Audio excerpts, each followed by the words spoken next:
You're listening to Troubled Minds Radio Network on KUAP Digital Broadcasting, where the strange is just another day at the office and the unexplained is our playground. It's time to talk about a very serious matter. Are you prepared for an alien invasion? It may seem like something out of a sci-fi movie, but the threat may be very real. And that's why the Galactic Alliance is here to help. With our state-of-the-art technology and top-of-the-line defense systems, we're ready to take on any extraterrestrial threat that comes our way. But we can't do it alone. We need your help, citizens of the galaxy. So if you see something suspicious, say something. Report any strange activity to your local Galactic Alliance outpost immediately. And if you want to be extra prepared, sign up for our Alien Defense Training Program. Learn how to use a laser blaster, navigate through space, and communicate with alien species. Who knows? You might even make some new alien friends along the way. So remember, stay vigilant, stay prepared, and together we can keep our galaxy safe. A public service announcement from the Galactic Alliance. I'll be right there. Don't move.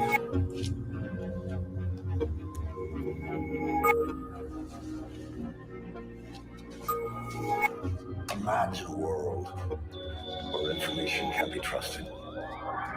Not very hard, is it? News service says one thing, website says another.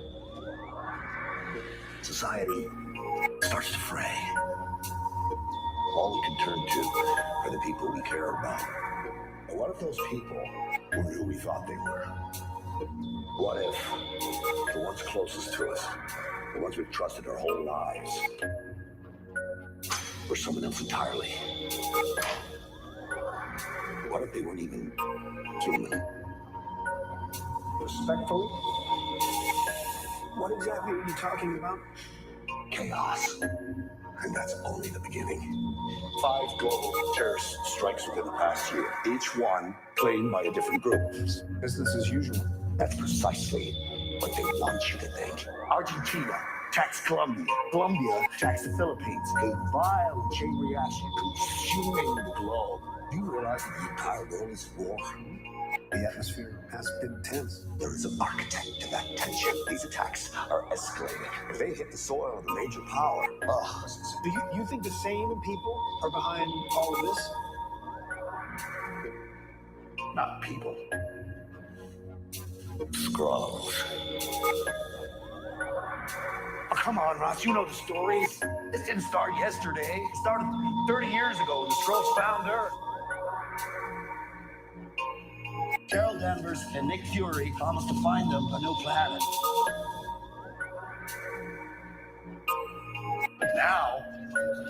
Now they don't want just any planet. They want ours. But can't you see it?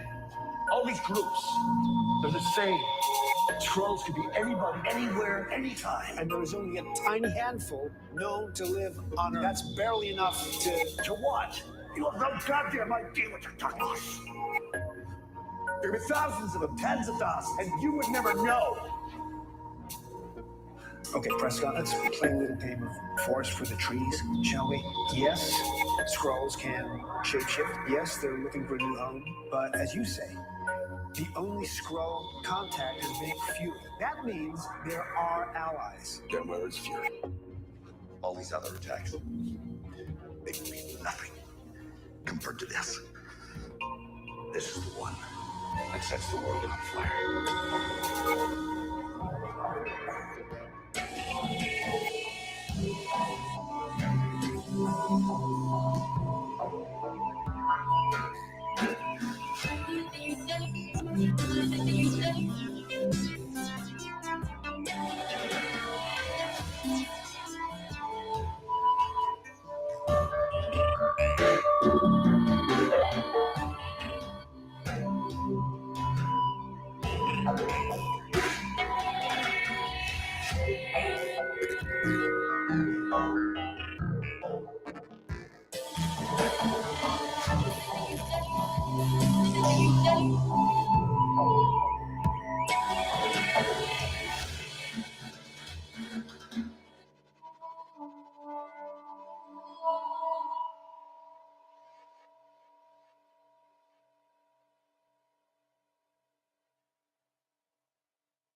Oh no, I forgot to start over.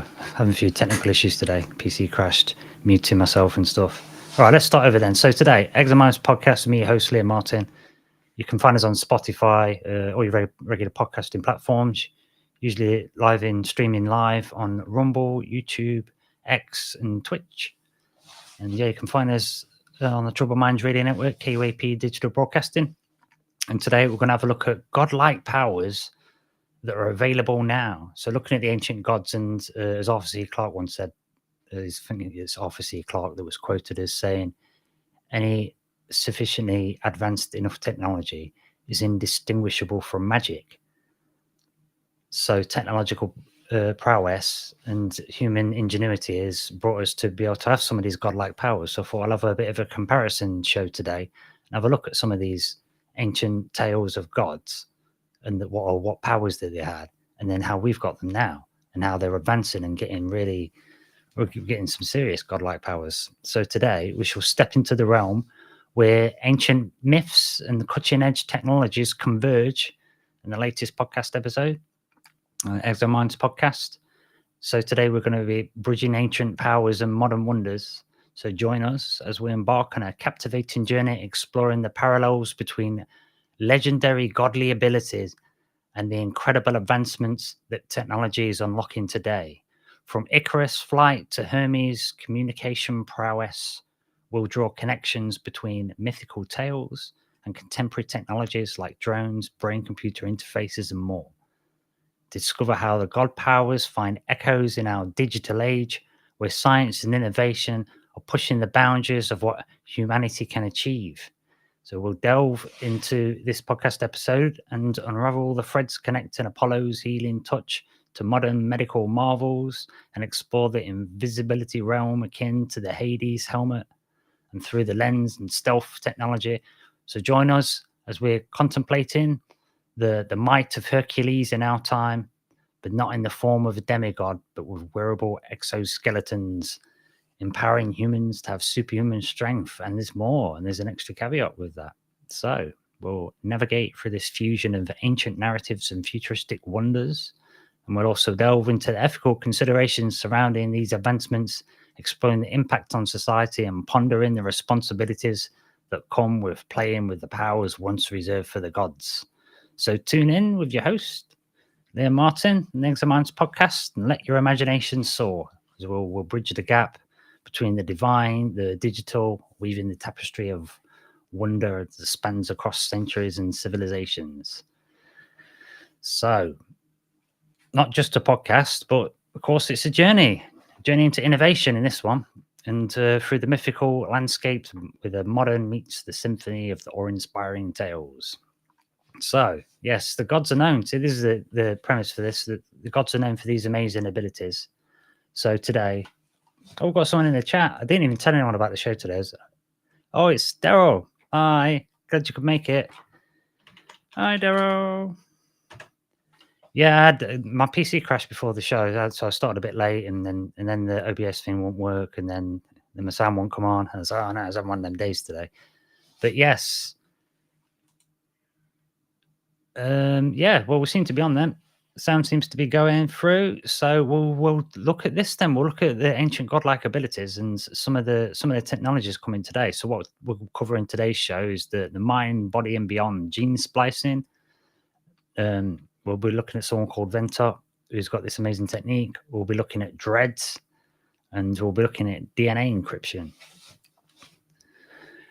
Find the energy. Let's go. Yes, Dark Devious. Find the energy. I had to muster some energy today, I'll tell you, to get this show together.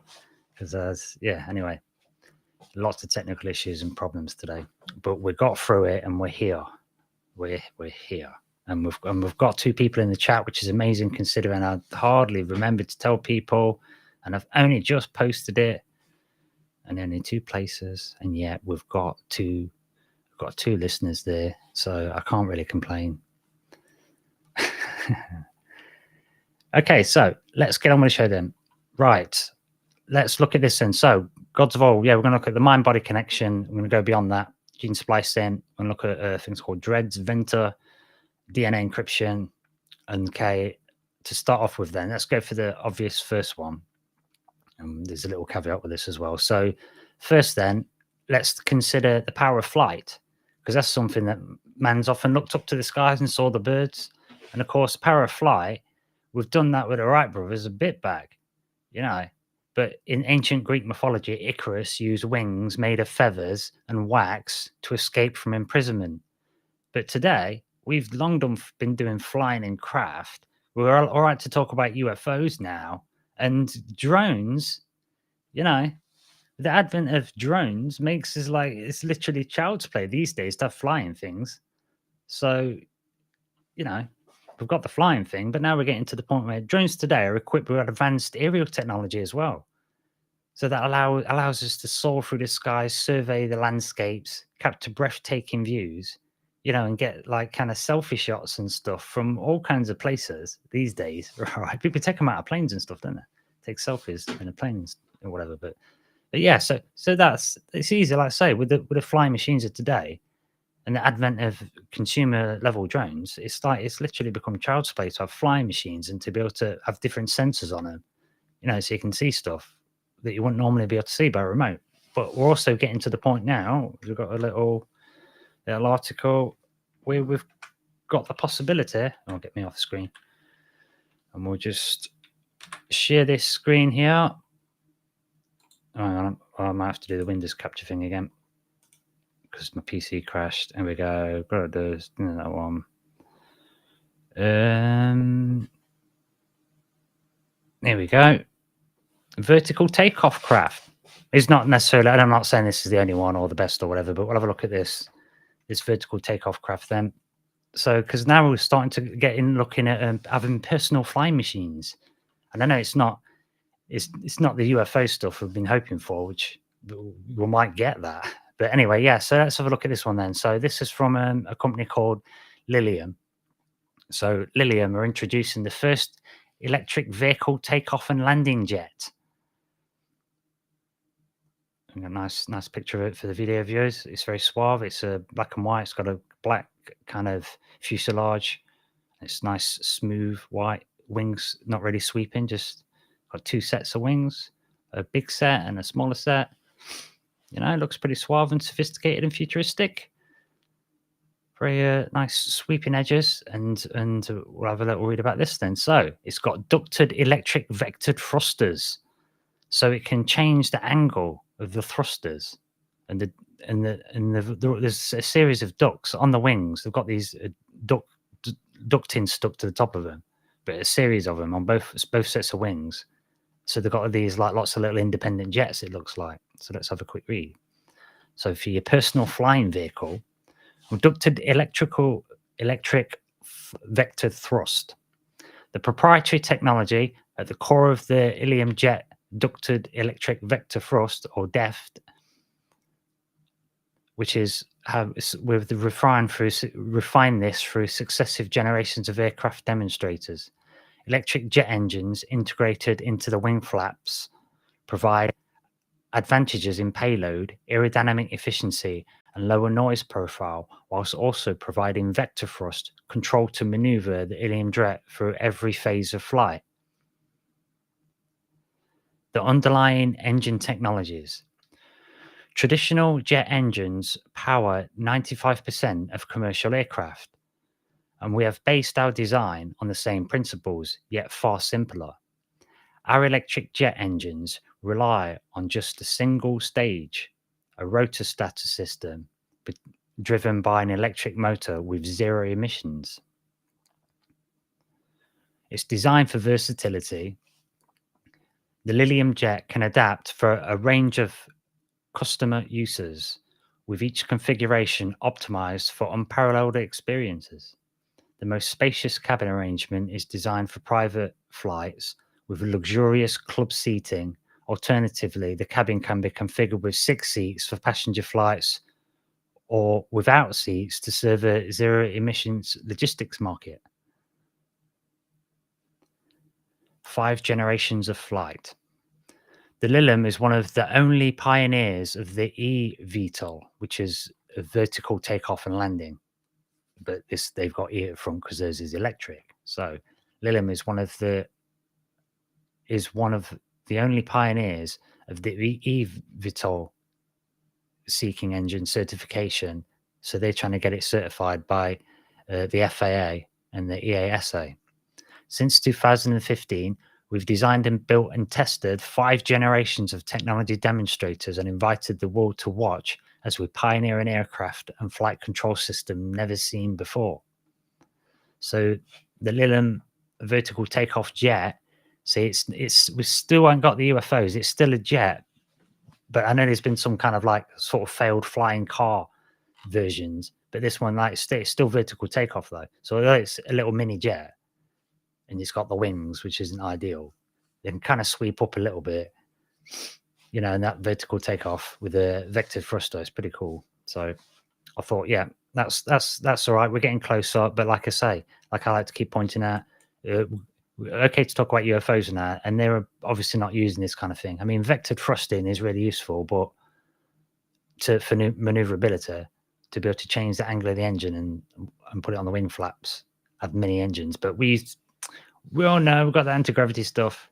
So when it comes to the flying, like I say, we've got some funky stuff. We've been doing this for a long time, and it looks like we're getting some really good stuff. And I'm pretty sure that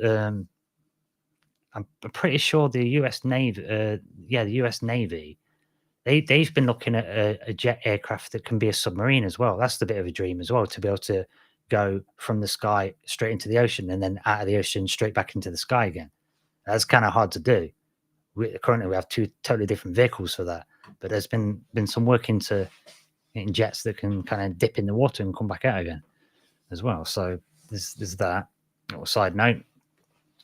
But yes, but again, so like flying machines and drones are literally child's play these days. So it's the flying thing.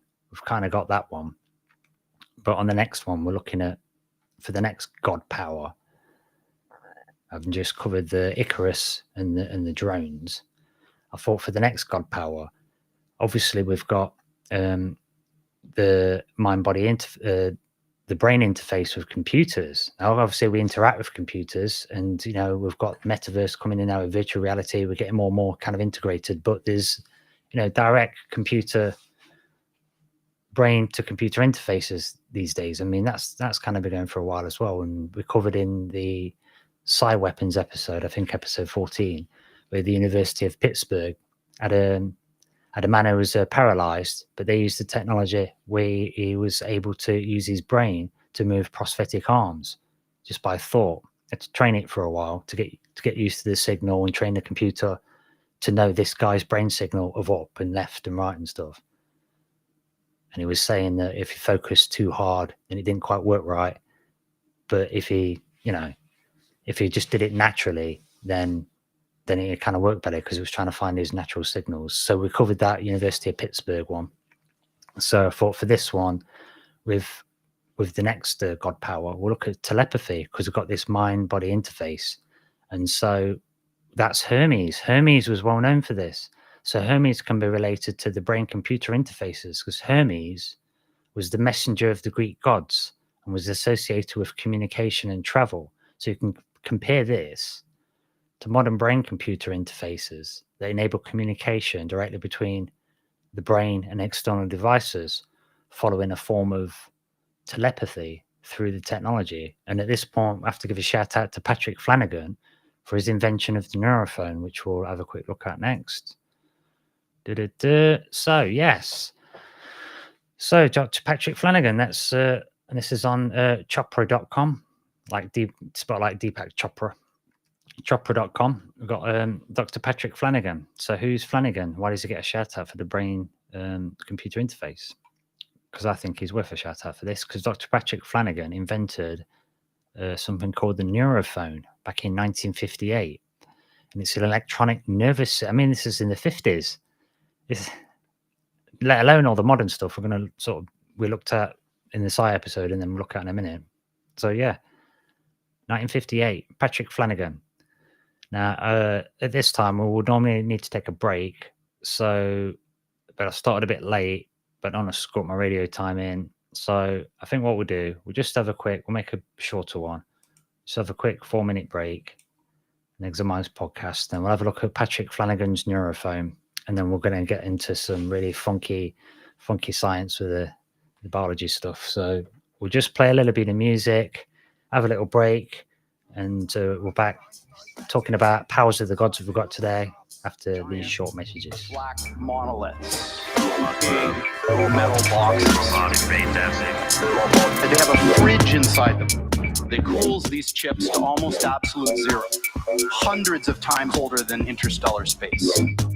These fridges have a thing called a pulse tube, which emits a sound roughly once per second, which sounds eerily like a heartbeat. Is that a skull? So if you stand next to one of these black monoliths, I found it in the alien city. they really are impressive. That's a horrible souvenir. It feels like an altar to an alien god. There it is. Your robot brought us to the worst place yet. Everybody good? Plenty of slaves for my robot colony? You, like Gilbert said, he fit in better with his unit. Keeps it relaxes us. A giant, sarcastic robot. Great idea. How about you lot I can use when I'm talking, if you like? That'd probably help. Yeah, you can use it to find your way back to the ship after I blow you out the airlock. Oh, I think your robot's angry. Do not go gentle into that good night. Stage 2. Old age you shall burn, brave close at day. Not hearing. Choose your own program. Whatever you want. Rage, it's the dying of the light. Yes. Whatever it is they want you to The do. wise men at their end know dark is right, because their words had brought no lightning day. Do not go gentle. into Why that would you good do night. that? Rage against the dying of the light. Look, I'm well aware my instincts aren't the Robinson way, but there's nothing wrong with choosing to save ourselves. We have a robot, we have an engine, we can go anywhere. Preferably a place where the ground doesn't try to eat you. You're tuned into Troubled Minds Radio Network on KUAP Digital Broadcasting, where we peer into the future, embrace the power of AI, and delve deep into the conspiracies that shape our world. Are you looking for a way to connect with your spirituality? Look no further than Spirit Magica Crystal Shop. They have a wide variety of crystals, from amethyst to obsidian and more, including crystal packs, unique deals, and amazing customer service. The products are made with the highest quality materials and are backed by their satisfaction guarantee. Spirit Magica Crystal Shop are committed to helping you find the tools and resources you need to live a magical life. So what are you waiting for? Visit Spirit Magica today. Use coupon code Troubled Minds, all one word, at checkout for 25% off your first purchase. For many centuries, witchcraft has been considered evil, associated with the devil and all things dark. Let's break these stereotypes with your host, Matt Sow, of the Temple of the Hour. Let's talk about magic of the old ways, explore the many roles of the witch, learn the tools of the craft, the history of the science behind this ancient earth-based religion on the Troubled Minds Radio Network, KUAP Digital Broadcasting. Well, that's enough for the break then. Thanks for being with us in the Examiner's podcast. Me, your host, Liam Martin, talking about some of the ancient god powers as it's comparable to technologies that we've got today. So, yeah, I thought we'd have a look at that. I thought that'd be an interesting topic to discuss. And, just mute this mic as it. Make a little adjustment. Yeah, and so, we just before the break, we got into talking about Patrick Flanagan, who invented the neurophone, which is pretty nifty, really early example of computer brain kind of interface stuff. So let's have a quick read the skinny on Dr. Patrick Flanagan. So he invented the neurophone, as I say, in 1958. It was an electronic nervous system excitation device that transmits sound through the skin directly to the brain, which received a US patent, and the patent number is 3,393,279.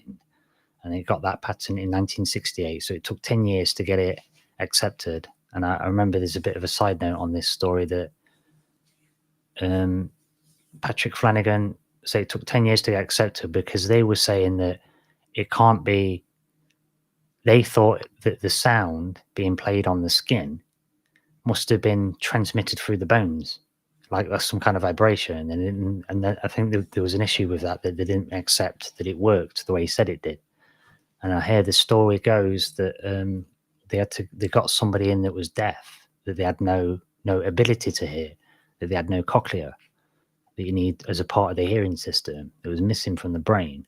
So they brought somebody in who couldn't possibly have been hearing through the vibration through the bones and played it through the skin. And because it's a nervous system excitation device, it's still got a nervous system, even though you might not have missing parts for the hearing. And so therefore that person was able to hear the music, but that person's never heard anything before. So they knew it worked because when they did it, apparently this person they brought in that's deaf and never heard anything just started crying when they played this classical music. So, and I can imagine if you've literally never heard anything before and you can get your nervous system to bypass your hearing so your brain can still hear classical music despite not being able to hear, that first ever thing to hearing some classical music would probably do something to you, I would think, especially because they're very harmonic and they're all in tune, aren't they? Classical music. It's kind of good for your plants. It makes them grow. It's, so yes. But anyway, going on. So yeah, so Patrick Flanagan, inventor of the neurophone in 1958, gets the patent in 1968. The invention earned him a profile in Life magazine in his pretty heady heights, which called him a unique, mature, and inquisitive scientist. Flanagan has continued to develop the neurophone, and it is currently being sold as an aid to speed learning. Flanagan, at aged 11, developed and sold guided missile detector at aged 11. Flanagan, let me say that again. Flanagan, at aged 11, developed and sold a guided missile detector to the US military. Age 17, he gained his airplane license and was employed at a think tank at the Pentagon. And he was later a consultant at the NSA, the CIA, at NASA, Tufts University, and the Office of Naval Research, and Aberdeen Proving Grounds for the Department of Unconventional Weapons and Warfare. So this guy's like, yeah. So it must have worked then. That got him a bit of fame and got him into what? The CIA, the NSA, NASA. Wow. And I love that. I love the name of this, the Aberdeen Proving Grounds for the Department of Unconventional Weapons and Warfare. That's like a shield, isn't it? It's like a real mouthful, but it's not really got an acronym on that one. But yeah, since 1981, Flanagan has invented a series of useful devices and products based on water and specific mineral structures in the area of health. Several of these have been very successful in the market.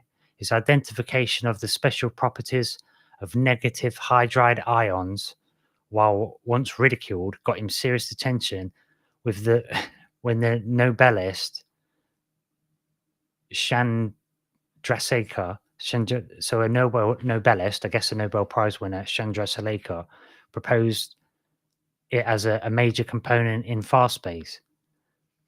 Several scientific papers by Flanagan about silica hydride have been published in peer-reviewed journals such as the International Journal of Hydrogen Energy and in a Free Radical Biology and Medicine. So he sounds like a bit of a genius kind of guy. Flanagan actively continues his activities as a scientist and as an inventor and philanthropist, promoting the really new sciences and the new approaches to human healing, especially those based on the great traditions of Indian and Egyptian healing. For decades, Dr. Flanagan has openly invited stringent scrutiny of his research and discoveries by the medical and scientific communities. The seeds of his efforts are blossoming at an exponential rate as the scientific community is validating and embracing his extraordinary contributions. Academics and researchers at universities from Oxford to Stanford are beginning to study Dr. Flanagan's breakthrough discoveries and teach them to the scientists of the future. So it just goes to show that, 10 years of trying to get his patent proved, and once he proved it, that's it. Suddenly you're in, and they realize, no, you're a genius. That's a nice story of a little breakthrough there. So that's brain-computer interface, but there's more with this, as we'll see. If I just get back to my script there. So we've had a shout out to Patrick Flanagan on his invention of the neurophone, and I was sticking with Hermes, telepathy, and being the messenger of the gods associated with communication and travel. Hermes and brain-computer interface also goes further really in bionic control, and we've had prosthetic limbs for a while, but now we're getting really, really good with them. Really good. Like we say, we had that guy that was from Pittsburgh University, had the man who was paralyzed from the neck down, was able to hug his daughter. But now we're getting extra sort of more delicate and exquisite control. So from Euronews.com, we've got a new bionic hand, which users can control individual fingertips, and it's like got on with unprecedented accuracy. And it shows an image of a guy using one of these prosthetic ones holding a ball with his finger and thumb. So you're getting like serious control with these things now. So yeah, like let's say this is from Euronews.com, and the article is from it's from 2023, from the middle of the year last year. So, successful testing of bionic hand has already been conducted on patients who lost an arm above the elbow. In a world first, surgeons and engineers have developed a new bionic hand that allows users with arm amputations to effortlessly control each finger as though it were their own body. The innovation could revolutionize the way prosthetic limbs are designed and used, with scientists hailing it as a, quote, major breakthrough. Prosthetic limbs can help people regain some functionality they lost after an amputation, but that can be challenging to control and sometimes unreliable with only a limited range of movement. Typical prostheses use remnant muscles, the muscles that remain in the residual limb after the amputation. They are the most common source of controlling a prosthetic hand because the signals in the muscles produced when they were contracted are myoelectric signals that can be generated by the user at will. So it's trying to take the same signals from your muscles. That's the usual way to do it. However, for individuals with amputations higher up the arm, such as above the elbow, transhumeral amputations, then it can be more challenging. In such cases, insufficient muscle remains to generate this myoelectric signal to enable control of the lost arm and hand joints, meaning the control of the prosthetic limb in a way that feels natural is simply just not possible. It's just not possible if it's above the elbow, not enough muscle left to be able to control it properly and control it naturally. In a new era of bionic hands, the key to the new bionic hand described in the study published by Science Translational Medicine is a technique called neuromuscular reconstruction.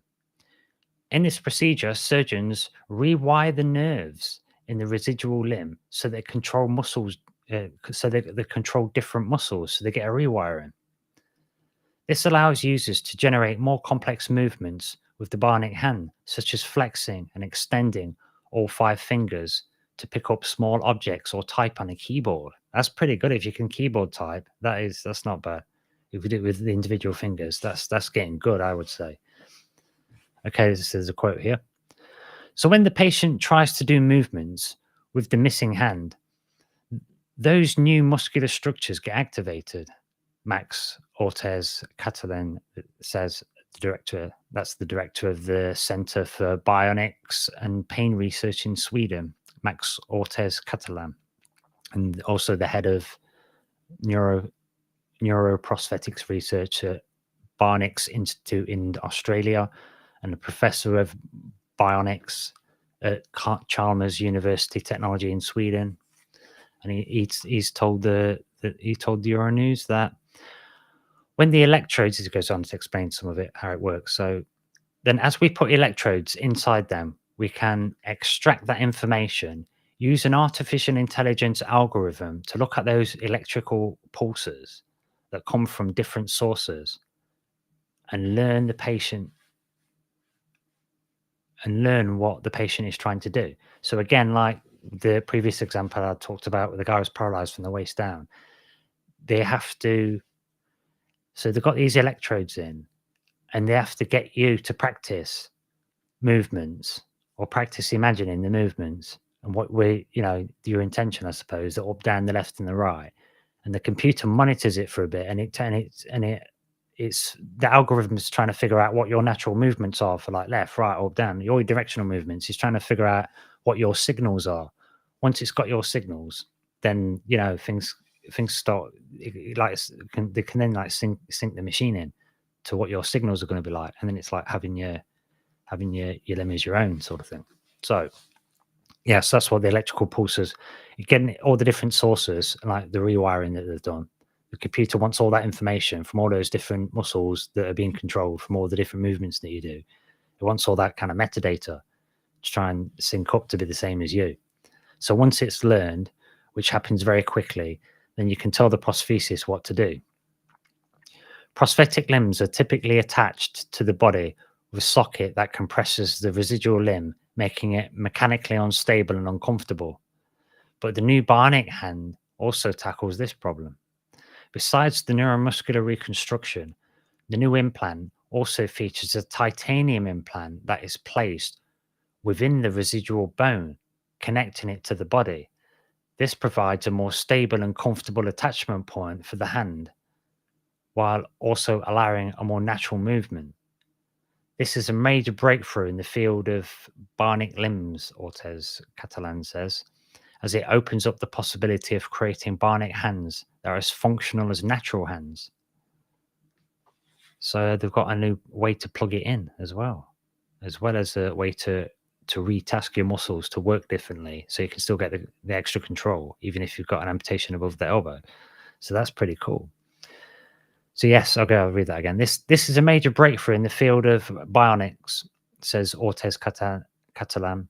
It opens up the possibility of creating bionic hands that are as functional as natural hands.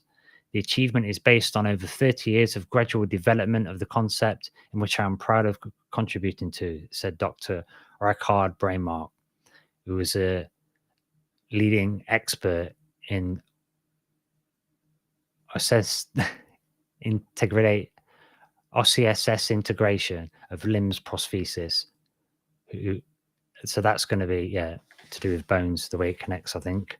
So that's it. Yeah. So it'll be commercially available soon as well. I remember this is from midway last year. So they're looking at saying that this might be coming soon, commercially available, hopefully soon. So the new bionic hand was successfully tested on a 52-year-old Swedish male patient, Tone, who lost his arm above the elbow in a workshop. Tone reportedly learned to control the implant quickly and easily, as well as to perform a variety of tasks with it, including moving his fingers. In 2020, Tone and the research team at Chalmers University Technology participated in the Cybathlon.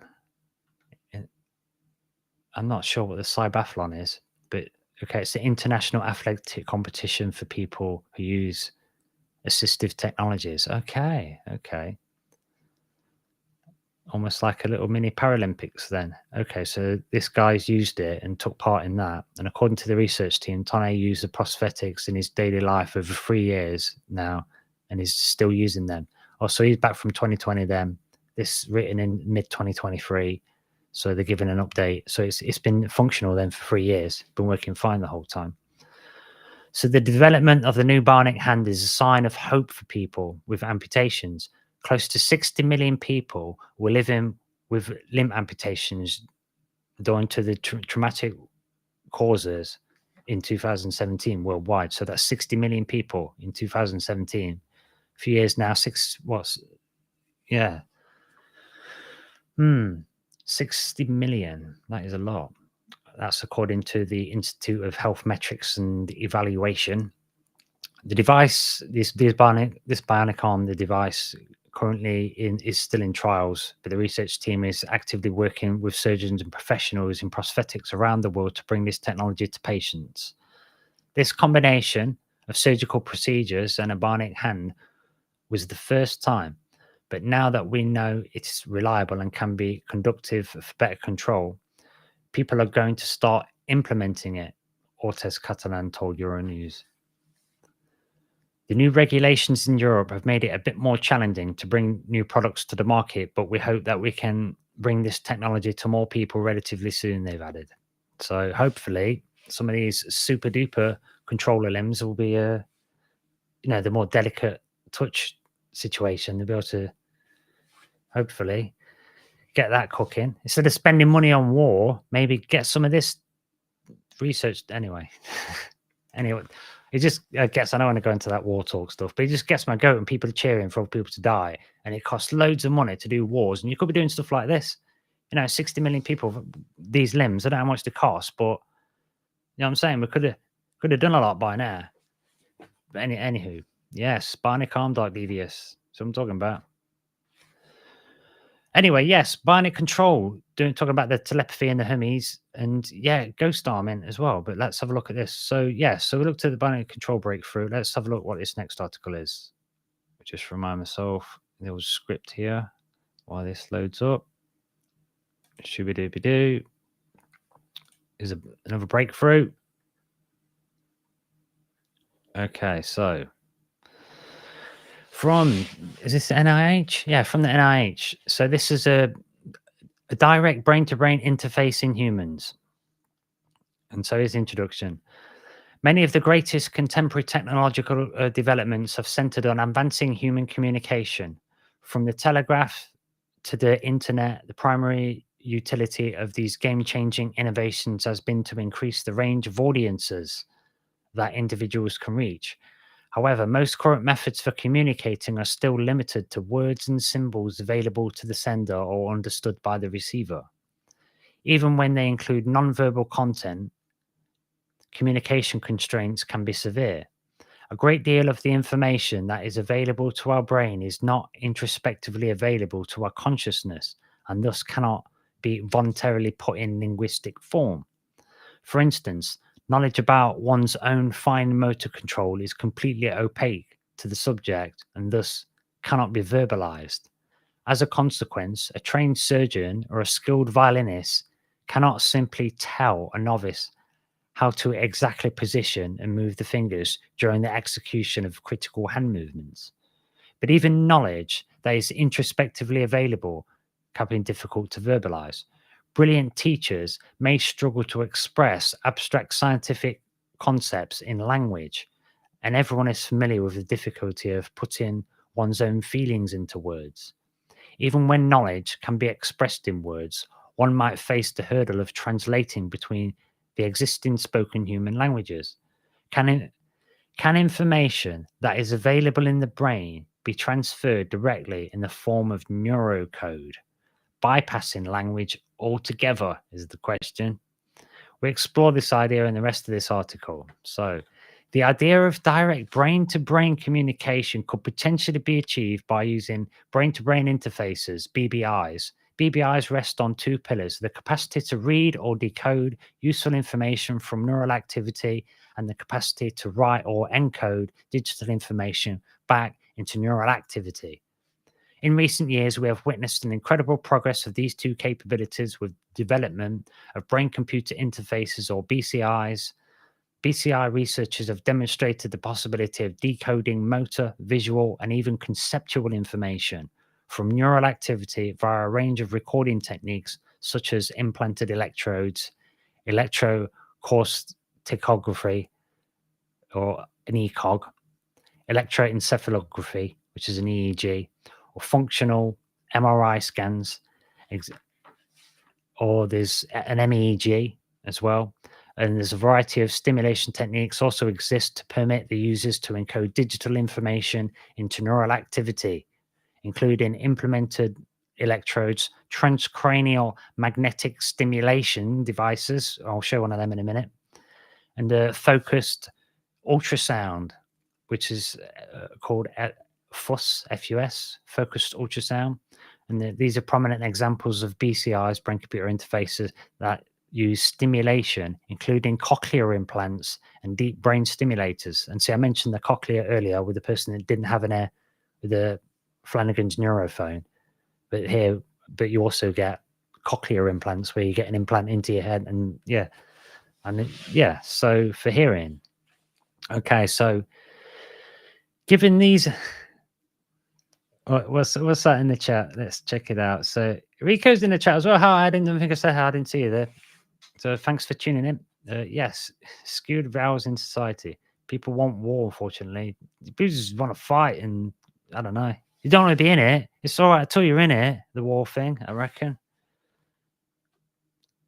But yeah, what's Dr. Levy saying? What would be exciting is to watch two individual of bionic arms in a boxing match. That would be a super boxing match. Well, I wonder but I've wondered about that right from the beginning of talking about this stuff decades ago. I've wondered, will the Olympics have to be changed? Will there be like another type of Olympics or another thing? Oh, I've changed my mic there. Is it going to be, because like if you have bionic legs and you're doing sprinting, it's not going to be kind of fair, is it? If you've got that all that going on. So I don't know how it works. I'll just sort my mic out. But yeah, so so a disadvantage can then become an advantage with technologies. And then, do you have to change the rules and stuff or what? But then you might get separate leagues of sports where people have got these super like add-ons and these super gadgets and stuff. But anyway, yes. So, but the technology is getting better. I mean, anyway, I'll read on, do a bit more of this, and then we'll go for a break. So we've got these. Okay, so we can potentially control the motor cortex, right? Okay, so given that these advancements of BCIs, the two recent efforts have addressed the question of whether direct brain-to-brain communication is possible with the technologies we have today. But we know that this stuff has been explored, and the possibility to directly connect the brains of two awake and behaving rats. In his experiments, they got one rat. Yeah, they got these two rats to act as a encoder and a decoder and a receiver. So yeah, I'll get just a little image up for the video viewers. It's a little bit of a diagram. And basically, you can do it with people as well. They started off with rats, and then they could do it with people, where you could play this game where you just got to like shoot a missile over to this little island kind of thing. But they just did it using thought. So it shows you a little diagram of a monitor and a game on it. And there's a remote desktop connecting it to another computer. So there's two different computers, two different people. One of them's looking at a game, right? And that game is with his thought on this game. This guy's he's got one of these transcranial things on his head, which I'll just show a quick picture of. Just to explain what one of those is. A transcranial magnetic stimulation device is a non-invasive brain stimulator, so you don't have to go into a person's head with it. And basically, so it's like a cap on top of your head, electrodes and that. You play a game where you've got to like shoot a bomb over to this other island, and if you get it right, then it goes through to the other computer, and it does the reverse with the transcranial implant transcranial magnetic stimulation rod thing, donut thing that you hold above the person's head. It can cause control of the person's arm. So then if you think the game and think the missile to go over to the other island, if you get it, then it causes somebody else's arm to press a button. So you're controlling their arm with your thought of doing something. It makes their arm move. So I thought that was pretty wild. It was a pretty crazy one. That's on the NIH website as well. So want to check that out, National Library of Medicine. So it's all referenced. I didn't put links in the description today because I forgot, but because I was having a few issues. But anyway, I'm going to get back onto some more God Powers in a minute. Time's really against us, as always. We've got to take another break here. So let's drop some more music in. And we'll be back just after this on the Exile Minds podcast with me, Liam Martin. God help us. We the Chigos have the same god. All right, this ain't church. Retrieve the collateral damage and move out. Celsius In high. space is just a shortcut to You won't even know the shit. Suddenly he'll grab you, he'll throw you in a corner, and he'll say, "Do you know that if is the middle word in life?"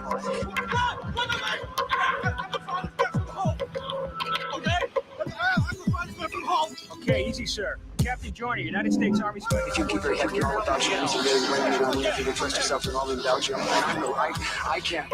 I'm a little man. I'm a little man. People from your world been here before. Before, yes. Okay. We are interested in your species. He's a great man. I should have been a pair of ragged claws. You are a strange species. Not like any other. You'd be surprised how intelligent and savage.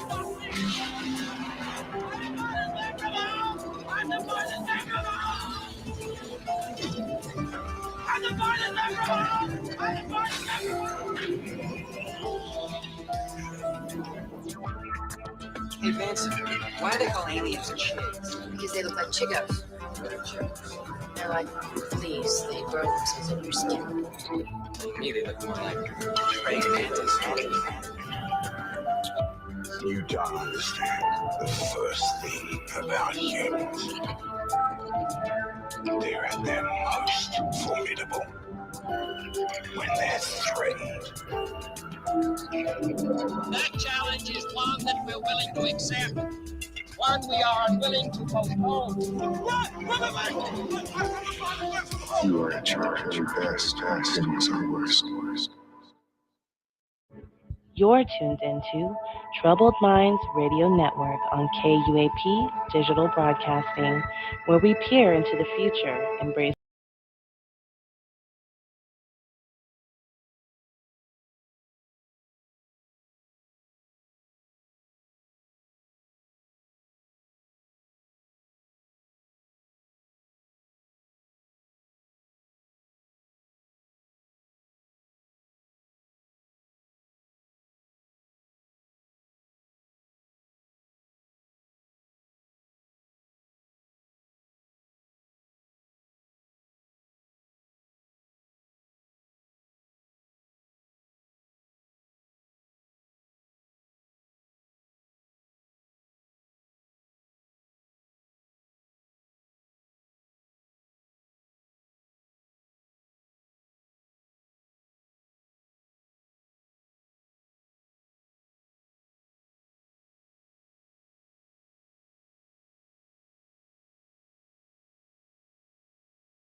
Oh, it looks like we're back. I don't. Is the stream still going?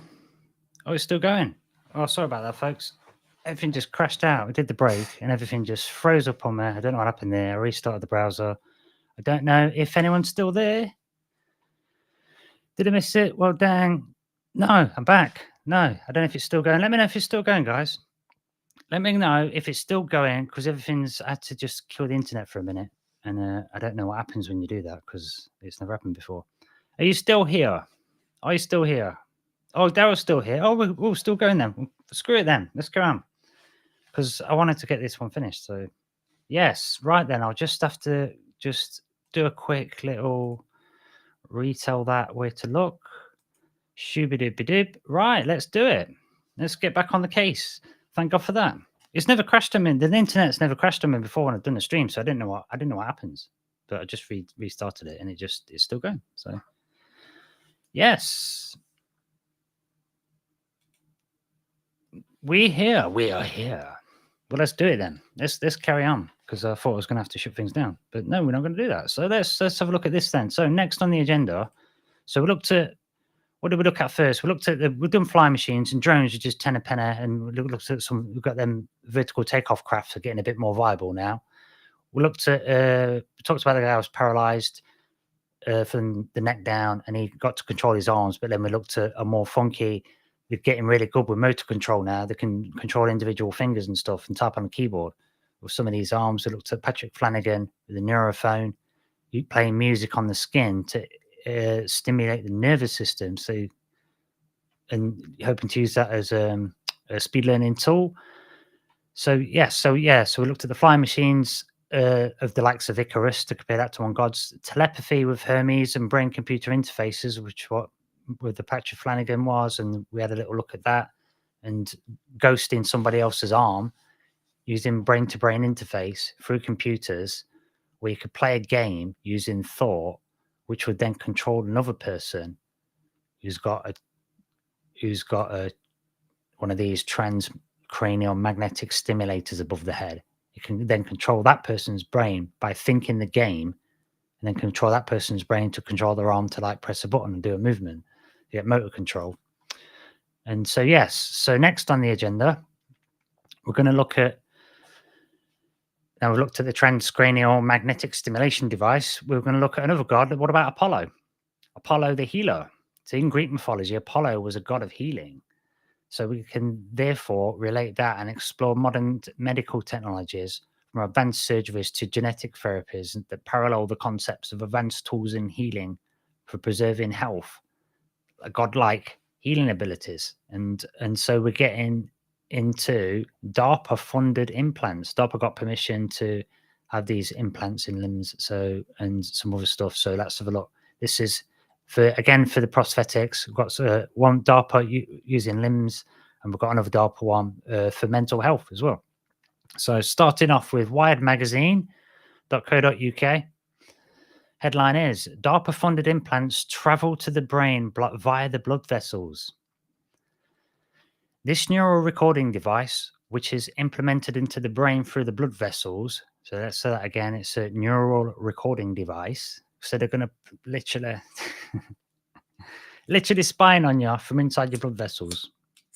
Typical DARPA. Just kidding. Only kidding, guys. Anyway, yes. This neural recording device, which is implemented into the brain through the blood vessels, will make it easier to control artificial limbs from the brain. Is that like nanobots we're talking about? The tiny devices can be developed by DARPA, has been developed by DARPA-funded research, tested in animals, and is set for human trials as soon as 2017. So you can bet your bippy that's been done by now, the human trials. Come on, 2017. Just ready to start doing them. So okay, so going on.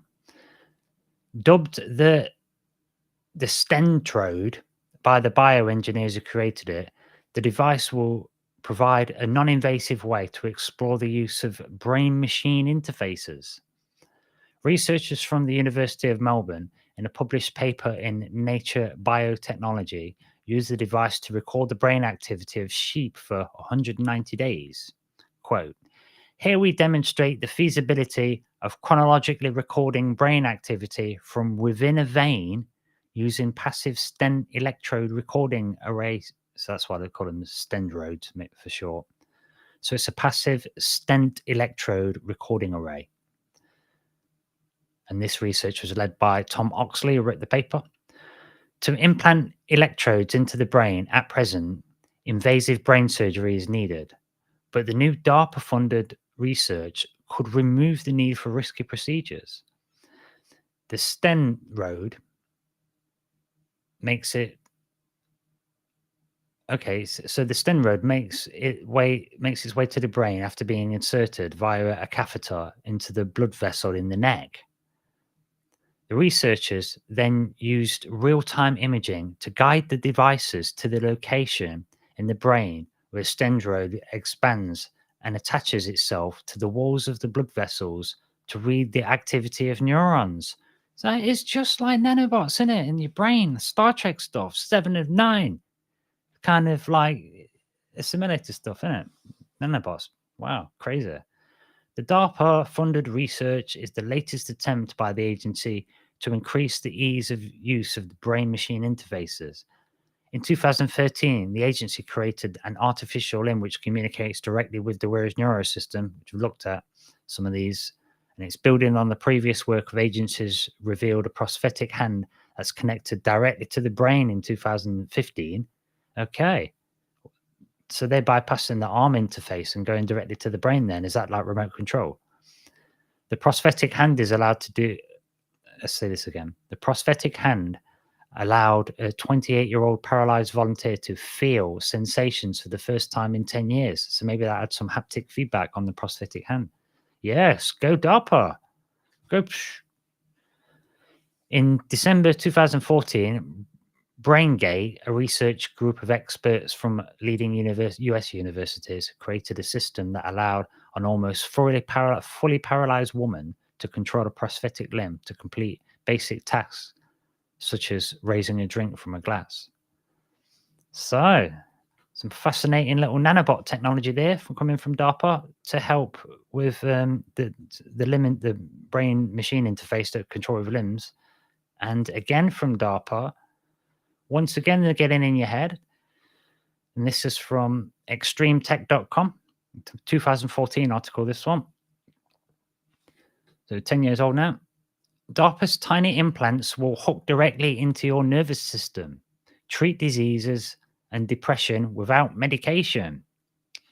So literally, they're going for the mental health side of things now. Get right in there. So DARPA, on the back of the US government's BRAIN program, has begun the development of tiny electronic implants that interface directly with your nervous system and can directly control or regulate many different diseases and chronic conditions such as arthritis, PTSD, inflammatory bowel syndrome, Crohn's disease, and depression as well.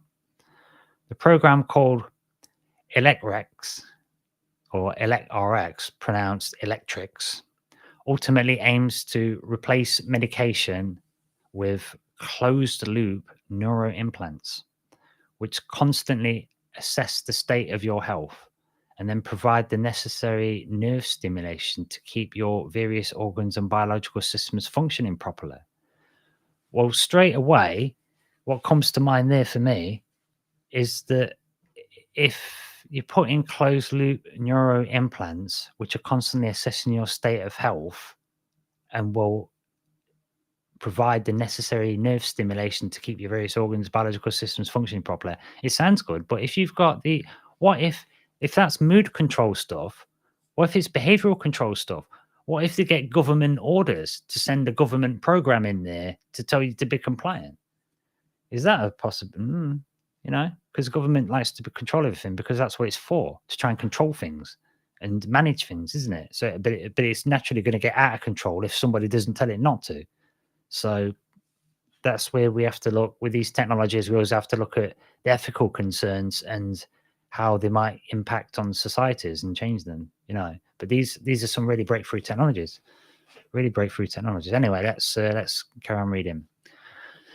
So DARPA, on the back of the US government's BRAIN program, has begun the development of tiny electronic implants that interface directly with your nervous system and can directly control and regulate many different diseases and chronic conditions such as arthritis, PTSD, inflammatory bowel syndrome, as I mentioned, with these closed-loop neuroimplants, which constantly assess state of your health to provide the right stimulation so your biological systems can function properly.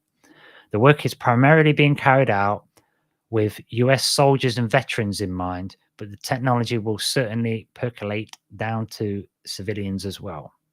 The Electrics program will focus on a fairly new area of medical therapies called neuromodulation. As the name implies, neuromodulation is all about modulating your nervous system to improve or fix an underlying problem. Notable examples of neuromodulation are cochlear implants, which restore hearing to directly modulating your brain's auditory nervous system. The deep brain stimulation, DBS, which appears to be capable of curing or regulating various conditions such as depression and Parkinson's by overriding erroneous neurospikes with regulated healthy stimulations. So here's an idea. That's another way to say that. It's a bit wordy, that is. So I think another way to say that is to think of it is that it's going to filter things out that you don't want, a bit like this streaming software that I used. The last time I did a stream, most of the time I do a stream, when I play music, sometimes the music didn't come through properly. And I tried to play a YouTube video and the sound didn't come through at all. And there was no, and I know the signal was there. So I discovered that this Restream software has an echo cancellation option. So I switched it off and suddenly the music's coming through. So that must have been that must have some kind of algorithm that's expecting, podcast voice, and anything else, it'll try and filter it out, thinking it might be an echo or some background noise. So it does such a good filtering job that if I leave that switched on, that filter switched on, you can't play music very well or nothing at all on YouTube and stuff, because it's just filtering out the signal and adjusting for it. A bit like this overriding erroneous neurospikes with a regulated healthy stimulation. A bit like the software was doing for me the other day. It's trying to get rid of things that it thought was background noise, sort of thing. So anyway, moving on.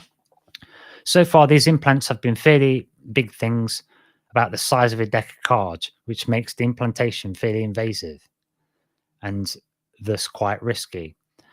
Most state-of-the-art implants also lack precision. The stimulating electrodes are usually placed thoroughly, roughly in the right area, but it's currently very hard to target specific nerve fibers, a bundle of nerves. With electrics, DARPA wants to miniaturize these neuromodulation implants so that they're the same size as a nerve fiber. This way, they can be implanted with minimally invasive procedures, perhaps through a needle, attached to specific nerve fibers for a very precise stimulation. While these implants can't regulate every condition or replace every medication, at least not yet, they could be very effective at mitigating a large number of conditions. Basically, a large number of conditions are caused by your nervous system misfiring, most notably inflammatory diseases, but also potentially brain and mental health disorders can be corrected with the misfirings using these technologies.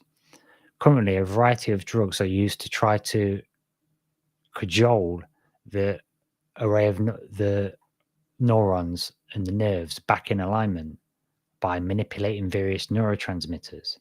But the same effect could be created with an electronic implant that catches the misfirings, cleans up the signal, and then retransmits it, which I think could be a lot cleaner way to do it, especially if you could monitor exactly what's happening. And it'd be fascinating to see which neurotransmitters keep misfiring for you. It'd be like having, the little gauges that you have on a motor car. You have little gauges, a little light that comes on to tell you when the oil's low, although you should probably know by then. But, or if the engine's overheating, you get little warning lights that come on and things to tell you stuff, don't you? So if you could see your own warning lights, you would actually probably do something about it, wouldn't you? If you could if your body could send you a text message and say, I need more magnesium and zinc or something, you'd be like, yeah, sure.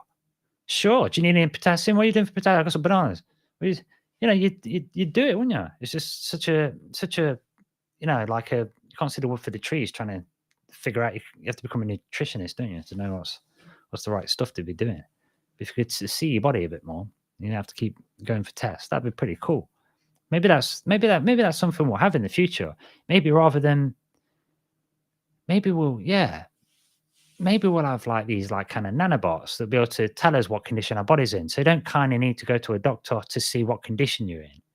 You can see what condition you're in, and then maybe like go and get advice from, perhaps we'll have multifaceted doctors where we'll have like, you know, more nutritionists around because people know what the nutritional rates are. So already, because they've got these nanobots. Do you know what I'm saying? So, I mean, because they can't fix that if you haven't got enough minerals, but you can go and get them. You just need the vital information, don't you?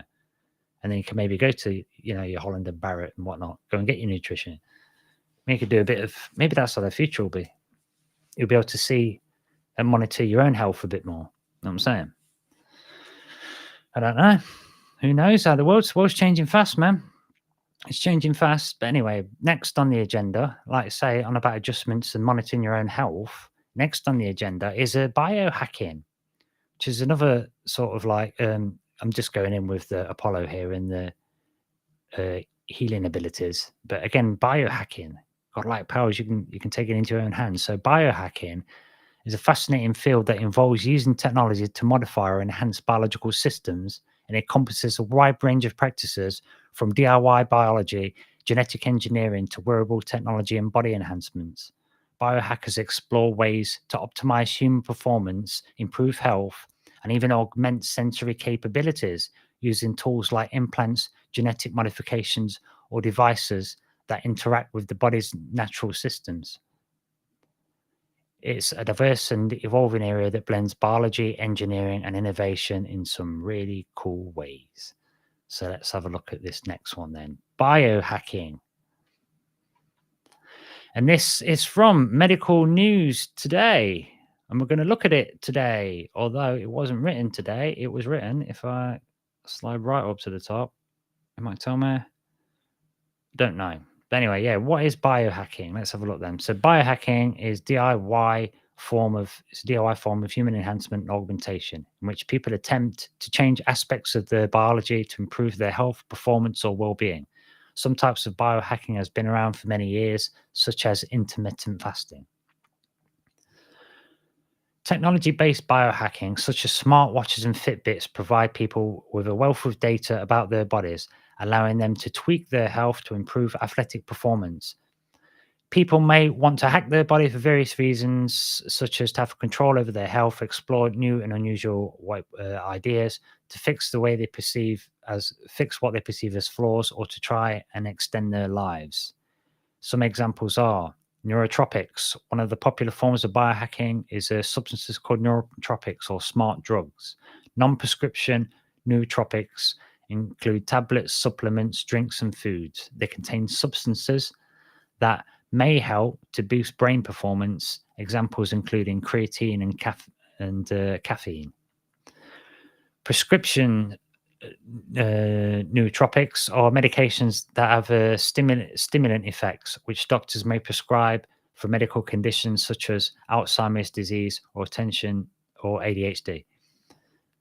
There's also some examples of the stuff there. Obviously, you got Ritalin that people's heard of. Adderall used to treat ADHD, so Ritalin as well. And also for Alzheimer's, there's Exora or Mematine. The Mematine is used to treat Alzheimer's disease. A person should never take these prescriptions, obviously, unless a doctor's said them. You've also got the wearable technologies like smartwatches, head-mounted displays, fitness tracking bands to have the memory stuff. You've got these are commonplace these days, common pieces of modern technology. You've got other examples of biohacking. It's called the DIY biohacking. It's kind of caught my interest. So you get DIY biohacking, where some people, also called garage biology, involves experts in scientific fields sharing biohacking techniques and information with people who are not experts. This allows more people to conduct experiments on themselves outside of constrained environments. Some people consider DIY biology as an open revolution against the academic institutionalization of science and aim to spread an attitude of citizen science action research without rigid gatekeepers. They believe DIY biology generates more ideas, freedom, inclusivity, and improvisation. DIY biology includes various fields of biohacking, such as microbiology, nutrition, biomedical, and synthetic biology. So we've got nutrigenomics. Nutrigenomics is another biohacking type that focuses on how food interacts with people's genes. So you're trying to hack your genes by learning about that stuff and putting the right foods in there. That was sort of on about earlier. And you can hack your genes in different ways, which you can also do with breathing techniques. So we found with Wim Hof and yoga, then, you know, you can change your body, right? In theory, right down to the genes, you could be able to change anything in theory if it's your genes. But anyway, it goes on to say, likewise, it explores a person's gene effects on their body and response to food. Researchers are using nutrigenomics to learn more about the diet and genes and how they may affect a person's health risks and help find new ways to prevent and treat diseases. A person can send a DNA sample to a specialized laboratory where their genetic makeup is analyzed, and their healthcare team can use the results to create an optimized nutritional plan. This may involve avoiding certain foods linked to conditions that are genetically predisposed to. So, yes. So another example, you can sort of start to affect your genes and look at your DNA structure and start to affect your genes as well. And then, of course, there's gene editing stuff, which we'll get to next. But we've got to take another little break. Stay tight on the radio clock. Keep practicing. So let's just whack some more music on. Just put that on. And we'll be back on the Exile Minds podcast right after this short break. Back in a second. From the outside, they look like giant black monoliths. Metal boxes. They have a fridge inside them. They cools these chips to almost absolute zero, hundreds of times colder than interstellar space. These fridges have a thing called a pulse tube, which emits a sound roughly once per second, which sounds eerily like a heartbeat. Is that a skull? So if you stand next to one of these black monoliths, I found it in the alien city. they really are impressive. That's a horrible souvenir. It feels like an altar to an alien god. There it is. Your robot brought us to the worst place yet. Everybody good? Plenty of slaves for my robot colony? Give him a killer setting. Fit in better with his unit. Keeps it relaxes us. A giant, sarcastic robot. A great idea. I have a Q line I can use when I'm cooking, if you like. That'd probably help. Yeah, you can use it to find your way back to the ship after I blow you out the airlock. Oh, I think your robot's angry. Do not go gentle into that good night. Stage 2. Old age you shall burn. Rage close at day. You're not hearing it. Choose your own Rage. whatever you want. Rage. It's the time of the light. Yes. Whatever it is they want you to No do. wise men at their end. No dark is right. Because their words invoke no lightning day. Do not go gentle. Why would you do that? Rage. Rage. Against the dying of the light. Look, I'm well aware my instincts are the Robinson way, but there's nothing wrong with choosing to save ourselves. We have a robot, we have an engine, we can go anywhere. Preferably a place where the ground doesn't try to eat you. You're tuned into Troubled Minds Radio Network on KUAP Digital Broadcasting, where we peer into the future, embrace the power of AI, and delve deep into the conspiracies that shape our world. Are you looking for a way to connect with your spirituality? Look no further than Spirit Magica Crystal Shop. They have a wide variety of crystals, from amethyst to obsidian and more, including crystal packs, unique deals, and amazing customer service. The products are made with the highest quality materials and are backed by their satisfaction guarantee. Spirit Magica Crystal Shop are committed to helping you find the tools and resources you need to live a magical life. So what are you waiting for? Visit Spirit Magica today. Use coupon code Troubled Minds, all one word, at checkout for 25% off your first purchase. For many centuries, witchcraft has been considered evil, associated with the devil and all things dark. Let's break these stereotypes with your host, Matt Sow, of the Temple of the Owl. Let's talk about magic of the old ways, explore the many roles of the witch, learn the tools of the craft, the history of the science behind this ancient, earth-based religion on the Troubled Minds Radio Network KUAP Digital Broadcasting. Thanks so much for joining us. Thanks for being with me with the break there. Examines podcast back to talk about some of the godlike powers that we've got today with modern technology to distinguish ourselves as magicians, to flip the Arthur C. Clarke quote there. Anyway, yes, have a quick look in the chat. I thought I saw Algo in there earlier. He said, did I miss it when it all went all kind of crap and crashed? Well, dang, I hope he's still there, because we've managed to get it still going. Just quickly restart the internet and everything was fine. So that was good.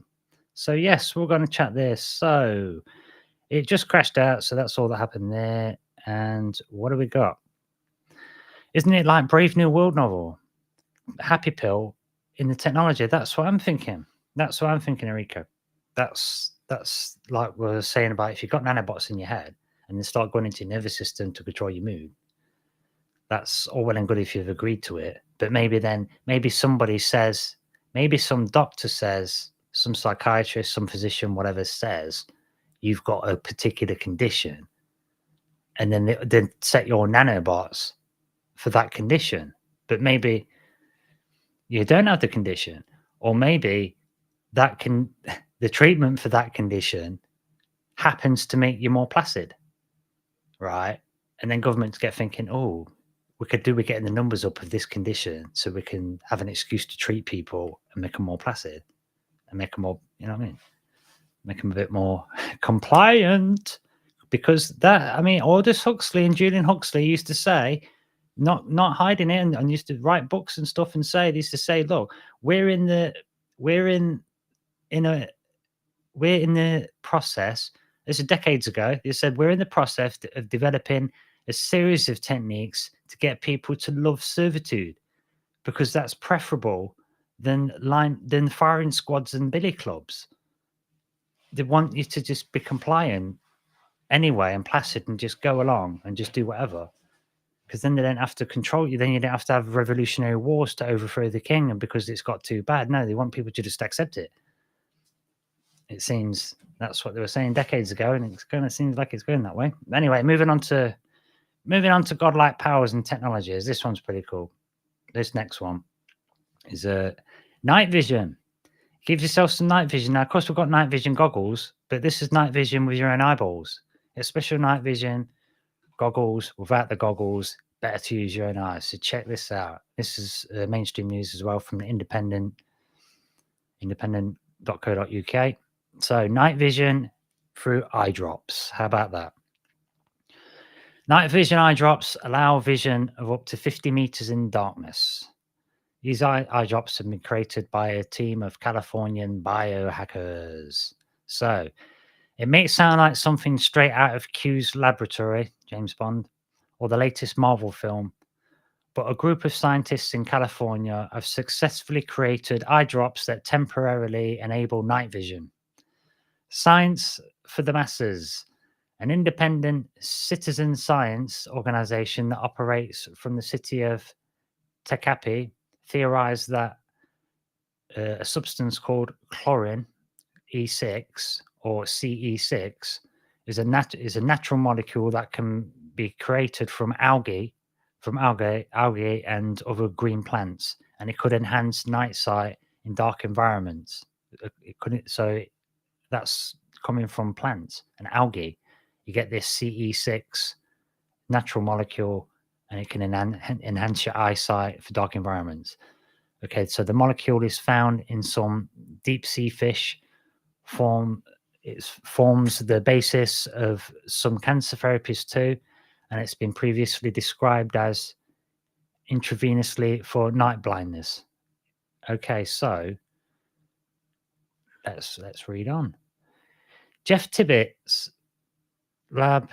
Oh, my computer's crashing out again. What's going on? Hello, just flashing on and off for a minute. Okay, let's go on.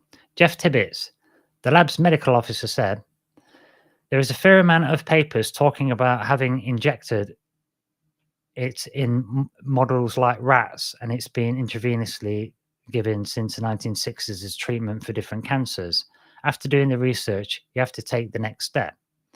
The next step is to moisten the eyes of biochemical researcher and a willing guinea pig, so they've got a human guinea pig, so to speak, called Gabrielle Licini. So they're going to use her eyes to administer 50 microliters of CE6. The effect was apparently almost instantaneous. After an hour, he was able to distinguish shapes from 10 meters away in the dark, and soon it was an even greater distance. We had people go stand in the woods, and Licini said, at 50 meters, I could figure who they were, even if they were standing up against a tree. That's pretty good. That's pretty good, trying to camouflage yourself against a tree 50 meters away in the dark, in the woods. That's not bad, is it? You can tell you the person, identify the person. The effect of the chemical only lasted for hours, and the test subject's eyesight returned to normal the next day. The organization has released papers that detail the experiment on their website. It says that more research will be needed to be conducted in order to measure the actual amount of electrical stimulation increase in the eye, whilst the long-term effects of the procedure will require further investigation, which is fair enough. Cautious approach, because it's your eyes as well. You don't want to be messing with them too much. But seem to be able to get night vision from his eye droplets. And Tibbet goes on to say that this success is a perfect demonstration of the work that his organization conducts. For us, it comes down to pursuing things that are doable, but won't be pursued by major corporations. I suppose like they're drinking the maybe juice, aren't they? There are rules to be followed, and we don't want to go crazy, but science isn't a mystical language that only a few elite people can speak. So power to the people, Tibbet, and you've given us night vision potentially. So that's a pretty good, nice little godlike power there to increase your night vision with C6 eye drops. And in Duke University, they've managed to do some interesting experiments with rats, giving them the ability to, check this out. Rats got a new ability that they didn't have before. So let's just get rid of all this jazz on the screen. Okay, right. New Scientist. From newscientist.com, rats learn to sense infrared in hours thanks to brain implants. So back to the DARPA brain implants again. Rats' brains quickly adapted to use data from 4 infrared sensors, allowing them to see in the dark and paving the way for augmentations for human brains. Brains get data about the world through sensors: sight, hearing, taste, smell, and touch. In the lab in Northern California, a group of rats is getting that one extra, and that's thanks to implants in their brain that have learned to sense and react to infrared light. The rats show the brain's ability to process unfamiliar data, an earlier step towards augmenting the human brain, because it's data you wouldn't normally need to be sensing. So this is from Duke University of Medicine. Is leading the experiment. So we've got Miguel Nicolis from Duke University. His team has implanted 4 clusters of electrodes in the rat's barrel cortex, the part of the brain that handles whisker sensation. Each cluster is connected to a sensor that converts infrared light into an electrical signal. Feeding stations placed at the 4 corners of the rat's cage take turns emitting infrared signals that guide the rats to them. releasing a reward only when the rat presses the button on the feeding station that is emitting the infrared light.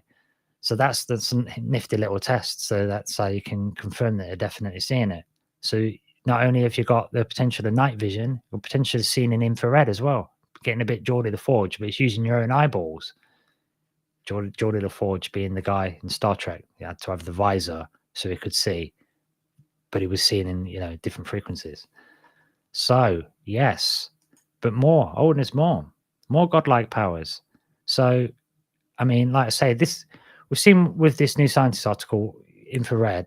I mean, and this can potentially be done with humans then. And as Dr. Charles Morgan, who did a presentation. I'll just quickly put his face up actually, so people can see it. Yeah, Charles Morgan, a guy. He looks a bit like Philip Coulson, I think, from the Marvel films. But this guy, he does a presentation for the Modern War Institute from about 2013. This is. It was Dr. Charles Morgan on psychoneurobiology at war, and he had a quote that I liked talking about these topics, where he'd said that anything that you can co-opt, you can use. Anything you can co-opt, you can use. So after training, you can learn to understand this new signal that you're receiving, so you can have the ability to see through walls or see heartbeats, and there's a number of other possibilities too. So imagine how to see people's heartbeats.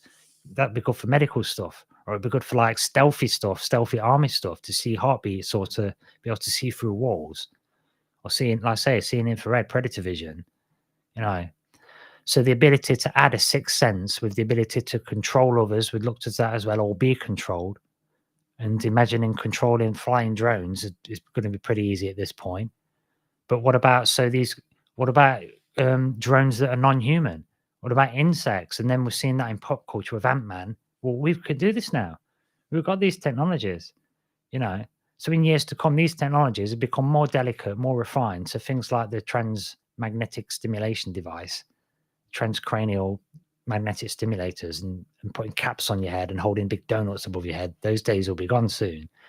And they'll be able to activate, like say, specific neurons instead of big clusters, like they do now. So currently, the latest brain-to-brain communication is being done without penetrating the skull as well. But moving on to another godlike power before time catches up with us. What about another godlike power we've got today? What about Hades and invisibility? Of course, with Hades, the god of the underworld, he possessed a helmet of invisibility. And you can connect this to, obviously, stealth technology, stealth aeroplanes that's used by the military aircraft. Okay, and you've got advanced metamaterials, and these materials contribute to radar invisibility as well. There was the famous Philadelphia experiment where maybe they got optical invisibility with the USS Eldridge, which is a bit of a conspiracy theory story. But we've got that stuff. But it's not only stealth tech. Now we've got invisibility cloak type stuff for these metamaterials. So we'll look at this one next. And if someone's got the pesky, some of them folk with the night vision eye drops, then maybe we can counter it with an invisibility cloak. So let's have a look at this. I found an article here in interestingengineering.com.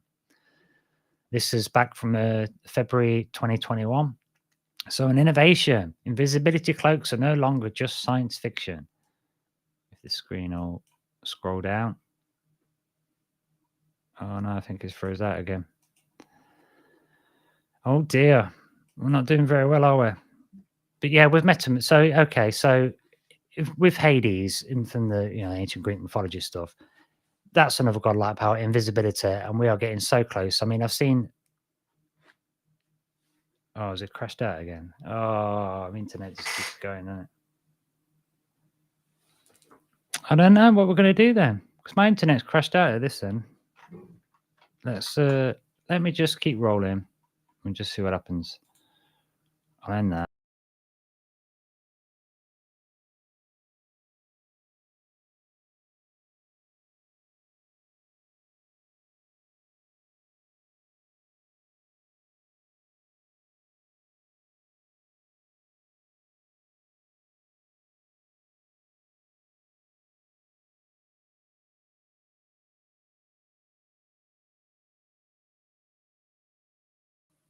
Okay, I think we're back. Oh, it crashed out again. I don't know why it keeps doing that. So, okay, let's have a look at this. Right, I'll get to try. It's been a nightmare. It's been a nightmare today with these technical glitches and keep freezing out. So let's try and get. All right, then let me try and get this last bit up. Let's try and get at least try and get through the show. Right then, let me get myself off the screen. We'll reselect this Windows capture. And we'll have a look at invisibility helmet of Hermes. We'll see what we've got with the metamaterials and the invisibility cloak. Hope it's still going. Internet just keeps crashing out and just going boop, boop. I'm back. Let's just keep going quickly. I ain't got long on the show anyway. So just try and get to the end. Invisibility cloak then. So invisibility cloaks are no longer just science fiction. And this is from February 2021 on interestingengineering.com. So cloaking technology or invisibility has been a highly coveted superpower in the realms of science fiction and fantasy, and with the ancients. Aliens from distant galaxies, powerful wizards, and the humble hobbits have used the ability to be invisible in some form or another. Well, it looks like we could actually get our hands on an invisibility cloak in the near future. Scientists and private companies are already working on a technology. However, the path to creating the magic of a cloaking technology is not as straightforward as you think. The technology is far from perfect. In fact, not only is it difficult to create, there are many different ways to make something invisible. So they've got too many ways to do it as well. That's interesting. That's quite fascinating, that is. I didn't think about that. But yes, lots of ways to do it. So, finding the most viable and useful option is tricky. However, do not lose hope. Some research and prototypes out there could actually bring an invisibility cloak to the market sooner than you think. So that's exciting. Scientists are trying to create a technology that would let you disappear in an instant. A true cloaking device would need to find its way to need a way to bend light around a person or object from all directions. Yet one of these scientists has created a cloaking technology that is relatively simple. They've used cameras to record and project images of what's behind an object onto the object's surface, making it appear like it's not there, even there. Okay, so it's projecting images to create an illusion that you're seeing through it. Okay, so in the early 2000s, a team of researchers from the University of Tokyo created an optical camouflage system that makes anyone wearing the unique reflective materials seem to disappear. Multiple versions of the technology have appeared since, with each rendition getting more advanced.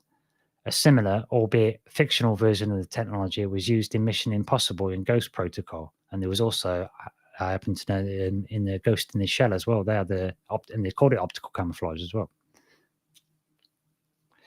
There's a caveat though. However, the key to creating true invisibility cloak may center around the metamaterials, these metal dielectric composites engineered on the nanoscale. The composite structure acts as an array of artificial atoms, enabling electromagnetic radiation to pass freely around the object.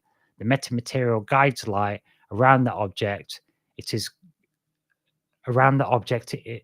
coating to create the illusion that the object isn't there. So it's bending it around the person. Got a little image for the video viewers there. It even blocks out the heat signature. So we're to hide away from Predator if he ever comes. And yeah, so in 2006, a group of researchers from Duke University used metamaterials to create a simplified cloaking device that was able to hide objects from microwaves, while it could not hide things from human view, however. It's important, but it's an important first step in creating a real-life invisibility cloak. 10 years later, Duke University researchers developed the 7-layer metamaterial cloaking system that could shield a small object from electromagnetic waves all the way from infrared to the radio portions of the electromagnetic spectrum. That's pretty damn good. So yes, so that's another one in the invisibility cloak. And of course, we'll have a quick look at The next one then, for another godlike power we've got today, super strength. Hercules, of course, was known for being very strong. He had exceptional strength compared to that can be compared to exoskeletons we've got today, empowered suits. They enhance human strength and endurance, aiding individuals to perform physically demanding tasks. So yeah, we've seen exosuits, we've seen that sort of thing in the movies, and we think of mechs and stuff. But that's kind of art of putting a suit on. If that idea of putting a suit on is not, if the idea of wearing a suit doesn't suit you, sir, then how about if you work back on the biohacking angle and give yourself the Forrest Gump treatment for super endurance?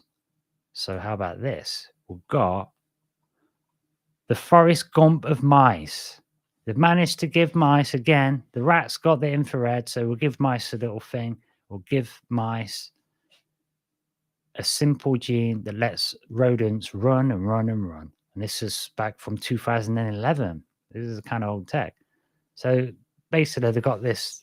So they got these mice in, identified certain genes, minus and insipid edges. I don't know. The internet's froze again. Oh, not again. Don't freeze again. Oh, come on.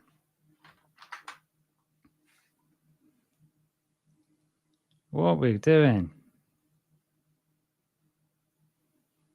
What's going on here? Okay, let's close this down once again.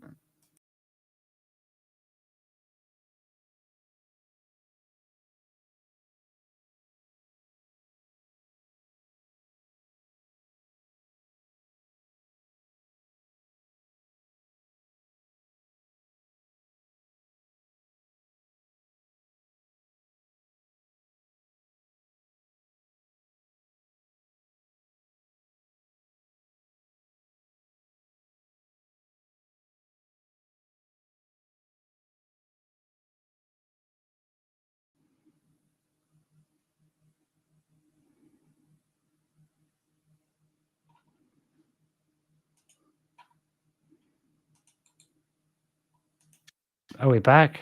No, it just keeps crashing out. I don't know what's going on with this. Let's try. Oh, is the internet back? I don't know if we're back in the chat. I don't know if it's still streaming, but we'll just assume that we are. Okay, so instead of exoskeletons,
okay, I'm sorry, folks. It just keeps crashing. The internet just keeps crashing. I have to keep trying to put it back up. So yeah, I'll try and wrap it up then.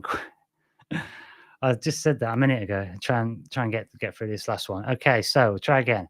Instead of, if exoskeletons aren't your thing, then for super strength like Hercules, then how about we give you the Forrest Gump treatment? So we've got these mice that they've managed to find a gene, a simple gene that lets rodents run and run and run. And this is from 2011. So this has been around for a while. So that's something that's going to be coming our way, where we can have a gene that lets us have super endurance. So quickly read this. On November the 6th, streets of all 5 boroughs of the Big Apple cordoned off. You get the New York Marathon. Okay. But with these rodents, they've managed to they've managed to basically be able to figure a way to make them run faster. So the exact mechanism at play is unknown, but it's found that dramatic changes in rodents' musculature.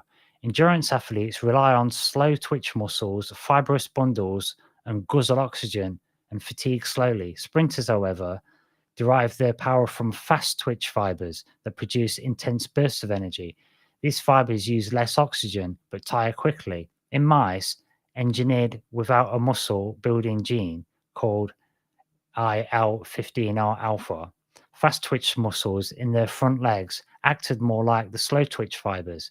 Despite running for hours every night, the engineered mice showed no exhaustion, whereas unaltered mice, they bonked after just half an hour, it says. In humans, variants of the IL-15R alpha gene have been found in world-class endurance competitors, suggesting a target for gene therapy aimed at boosting the ability to exercise longer. Quote, "It's not unreasonable that athletes would try to improve their performance this way," says Conrana, who's doing the research. They are investigating treatments for muscle wasting disease and for obesity, but often receive inquiries from athletes too. Gene doping is technically possible, which is why the World Anti-Doping Agency has preemptively banned the practice amongst the Olympic athletes since 2003. Athletes looking for an edge could theoretically inject DNA swatches into the thighs and hope for the transformation, but not without taking some serious risks. The IL-15R gene is expressed in tissue other than muscle, so no one knows the full consequences of turning these genes off. But Forrest Gump aside, a few people want to be able to run forever, so they're saying it could be dangerous. They're still doing the research. Obviously, it would be like a doping law situation. It'd be one of them. But anyway, yes. Yeah, I'm sorry I froze, guys. I don't know what happened there. Just the internet just keeps crashing out on me. But anyway, we'll get through the rest of these and we'll see. But yeah, so that's another one then. So there's potentiality for getting our, muscle fibers, the long endurance ones and the shorter bursting ones, to kind of switch over and give you more endurance. And so maybe some gene editing can help us with things like that in the future. It's gene optimized. I don't know what you think about that. But that's another potential godlike power, because if you could do it for endurance, maybe you could do it for strength too. So, because then at least if you're not running out, if you're not getting tired, at least you go to the gym for longer and then you get stronger, won't you? That'll come with it. So then you'll get your strength. So maybe that's part of why some of these, even if Hercules weren't real, you still had really strong people in, throughout history, records that haven't been broken for a while and stuff. And we've got that really strong guy that we call Thor, world's strongest man competitor guy. So there are some real beasts out there. But anyway, what about one last power then? So I've read the power of, obviously we talked a bit about the power of flight and the healing and stuff we can interface with the brain and the nervous system and the biohacking, night vision, eye drops, using CE6, invisibility cloaks, and some of the metamaterials are getting advanced now. Obviously got exoskeletons for the super strength, and we've looked at the Forrest Gump treatment as well. We can get super endurance. But of course, any self-respecting God would be able to culture biology and create unique life and turn it into something viable. So if you want to play God, you've got to check Craigslist. Craig Venter, that is. So you've got Dr. Craig Venter, is artificial life from yeast. This is a bit of an unusual one. So you want to play God? Playing God, the man who would create artificial life, and this is from 2008. So it's getting on now. 15 decade and a half ago now. So got to wonder where these things are going. Has this guy created artificial life? Okay, so God's creating life. The possibility of synthetic life form has been created in a laboratory has become tantalizingly close to reality after scientists said last night in 2011 that they had generated the largest man-made molecule of DNA, the chemical blueprint for life. For the first time, researchers led by the conventional American scientific entrepreneur Craig Venter has manufactured the entire DNA genome of free living microorganisms. This means that artificial life is on the verge of being created in a test tube. The huge DNA molecule represents the chromosome that makes up the complete genome of a Mycoplasma genitalium, a parasitic microbe that lives in the reproductive tract. Dr. Venter and his colleagues made the chromosome by placing each of its 582,970 individual chemical units into their correct genetic sequence. Their achievement was the final step necessary before scientists attempt their ultimate goal of inserting the synthetic genome into an empty shell of a non-living cell to see if it can create a fully replicating man-made organism. Dr. Venter said the aim of the research was to make new artificial life forms that can help to solve the world's most pressing environmental problems, for instance, by producing green biofuels, breaking down toxic waste, or even absorbing carbon dioxide from the atmosphere. He emphasized that the new microbes created by the process were made incapable of infecting other organisms, especially humans, and that they would not be able to survive beyond the confines of the laboratory because of a self-destruct mechanism built into their DNA. Dr. Venter compared the achievement to the creation of a software program for an operating system for a computer. The next step would be to put the operating system into a computer hardware of an empty cell and see what could be booted up. We want to emphasize that we have not yet booted up any synthetic chromosomes. There are some problems to be overcome, but we are confident that we will be able to do so, and I'd be surprised if we couldn't do it in 2008. The work published in the journal Science was carried out by J. Craig Venter Institute in Rockville, Maryland, by a team who included Hamilton Smith, who won a share of the 1978 Nobel Prize for his discovery of ways to cut DNA into fragments using chemicals called restriction enzymes. So that's creating artificial life. That any self-respecting God's going to want to be able to do that. But again, as Dr. Charles Morgan said in 2013, you can engineer a unique thing. So I'm saying, consider this other part of the sentence. You can engineer a unique thing that will kill only one person in the world. And this is going beyond, race or person-specific viruses. And he's talking at it from a military perspective because it was military talk. But you have to wonder, if you're creating artificial life from yeast, basically, then how far does this go? Because I wonder about, perhaps this is further along than we think, than this is talking, saying, how far does it go? And have we been able to create an organism then? And how big is it? And then I'm harking back to there's decades-old rumors that we already know how to create humanoids called PLFs, programmable life forms. You can make, and there's been for at least 20 years been talking about that in Britain. There's been rumors about it being in secure facilities in the south, like around Peasmore in Britain, high secure facility, or Porton Down. So these PLFs, I don't know, have we got kind of programmable life forms then that are like humanoid, a bit like ETs? Because we hear, have we got these large life forms? We've got humanoid life forms. Because if we don't have them though, and it's starting to look possible that we're going to be doing it soon in the future. Well, it's okay to talk about UFOs now, and you hear about these UFO encounters where they talk the abductees, so-called alien encounters. They sense these aliens as being somehow artificial, despite being organic. Like biological computer things. So, like I say, we're starting to talk about UFOs now. It's okay to do that. So if we ain't got them, do aliens have these programmable life forms being used like drones or programmed to do stuff?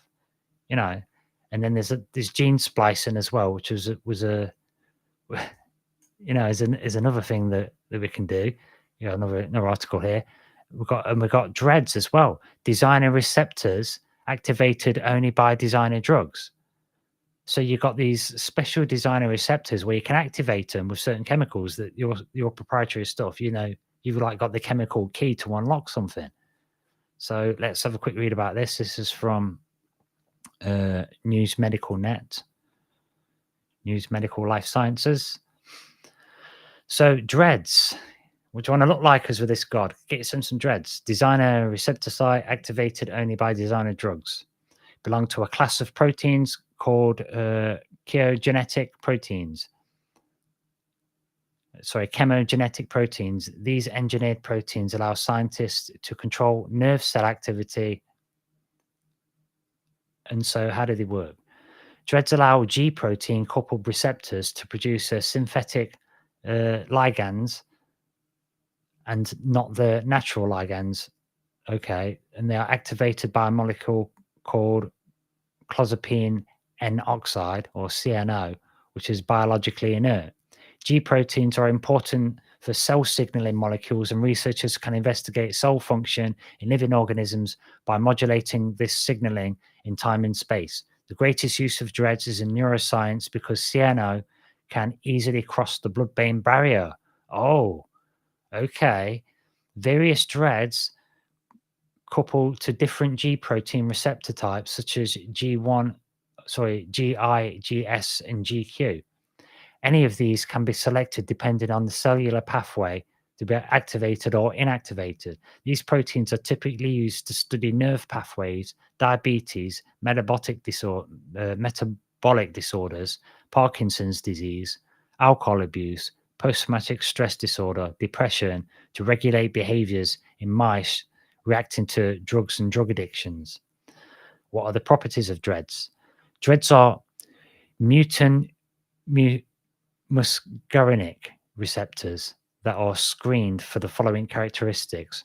They've got low constitutive activity, high ligand affinity, and highly specific to specific ligands. So how do they act? The proteins are manipulated to react specifically with small molecules and act as chemical actuators, but which are not previously recognized as proteins. A viral vector insert the gene and encodes the engineered mutant G protein coupled receptor protein into the cell to be studied. Various promoters help select the target cells. The infected cells take 2 to 3 weeks to express the engineered receptor protein that is activated. So you get different types, and they've got all this gene splicing. You can edit your genes, and of course we've got CRISPR as well. Is it CRISPR?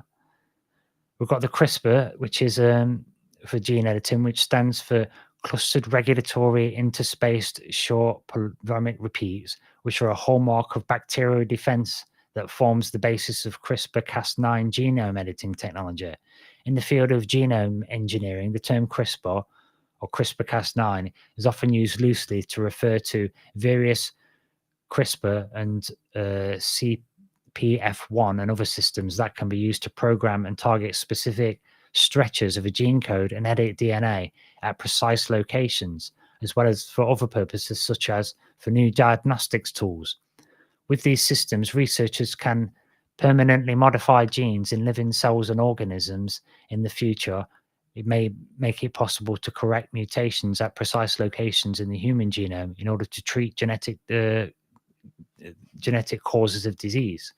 Other systems are now available, such as CRISPR-Cas13, that target RNA, provide alternate value. It provides alternate avenues for users, such as because of its unique characteristics being leveraged from sensitive diagnostic tools such as Sherlock. So, how did it work? I mean, they're starting to. I know they're starting to figure this stuff out now. So we can. But I want to make the point here, just before we finish up, that we can do this gene editing stuff. So I think we've got PLS. I think we can make life like God, like the gods sort of thing. So, like I said at the beginning, we did the power of flight one with looking at Icarus and say drones are like child's play for us now. Vertical takeoff crafts are coming for us, and we know that's just small fry really because it's UFOs, and then obviously not using diesel. We've got Patrick Flanagan in the neurophone. We're getting a kind of telepathy starting to come on using technologies, and that's if you don't believe that we've got an organic telepathy that we can develop ourselves anyway. So we've got that Hermes power already, probably built in us too. We've got the healing powers. We've got the Apollo had in ancient Greek mythology, and DARPA's now got these little like tiny little nanobots. It sounds like, and that can find their way to the brain to help people control prosthetic limbs, or you can have additional limbs, maybe in suits and stuff, and then using implants for mental health and plug it into your nervous system. And then you've got the biohacking that we talked about, and the night vision. You can have your own eyeballs with just some C6 eye drops. So we've got the night vision going on, invisibility cloaks, and the metamaterials are really coming on. Super strength. We've got the super endurance with the Forrest Gump effect with certain genes and making the fibers switch over the controls. And now Craig Venter with this artificial life maybe created from yeast. And we know we've got all these gene editing and gene splicing opportunities and dreads. So, and there's another technique called stereosteganography as well, which is an intriguing field where this Professor David Walt has made notable contributions. And this is to do with encoding DNA. So even as a god, you can make your little life forms, and then you can put your important information stored inside the life form's very DNA. Because 1 gram of DNA, it turns out, can hold 700 terabytes of information. So 1 gram, let me say, 1 gram of DNA can hold the same information as 7 billion iPads, 700 terabytes. 7 billion iPads in 1 gram of DNA. So that's an amazing storage system for all your secret godly stuff, or stuff you want to save. Great military applications there, storing stuff inside DNA. And then that you wouldn't get picked up on any scanners, would you? You're not carrying anything, you've got nothing on you. Maybe you've got a bit of a molecule, a bit of your DNA. And then that's it. You can decode the message at the other end. Crazy stuff, man. We're living in the future with some really, really wild technologies going on, godlike powers. So I thought I'd present this today. I thought it'd be a fun one to do. So godlike powers available now. So I hope you enjoyed the show. Yes, the replicants in Blade Runner. That's what I think. Like the PLFs are sort of a bit like the replicants in Blade Runner. It's a good call. That I like that. Yeah, Frankenstein's monster, but I don't think it'll be a monster. It's going to be like its own. It's not going to be made out of other parts, is it? It'll be made of its own parts. So maybe something much more refined. Maybe Frankenstein will be sitting with you, having riveting conversation at dinner time with you and stuff, in his suit and looking nice. Maybe a bit less grotesque, more happy. But anyway, yes. Anyway, yeah, just wanted to get a stream out today. Make sure I don't get out of practice and fighting the technical problems. But, sometimes when you get problems, you just want to beat it, don't you, and get through. So, well, thanks for bearing with me for the couple of crashes that we had. Thanks for listening, Daryl, Eriko. I don't know if Dark Devious is still there. I know Algorithm did dip in at one point, but love you guys. Really appreciate the support. It really helps fuel the show. And we're going to wrap it up now. And hopefully I'll delete some stuff off my hard drive, and hopefully I won't have so many internet crashy problems in the future. But for now, we'll play some music. We'll say goodbye. And hopefully get another show out tomorrow if we don't have any more technical problems. But anyway, we'll just fade out with a little bit of music. Welcome. Thank you very much, everybody. You take care of yourselves, and I'll see you all tomorrow night, God willing. You'll take care of yourselves, and I'll see you later. In our quest to uncover the unknown. I think I got a weird connection. You're saying that this is one single cell? It's not unprecedented. The ostrich egg is a single cell and it can grow up to 5 pounds.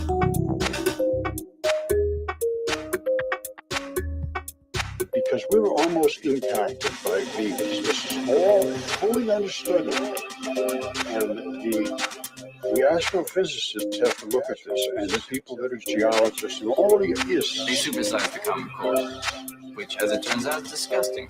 Obviously, somebody's playing with us. Yeah, they're showing off. Killing epidemiologists with the common cold. It is impressive.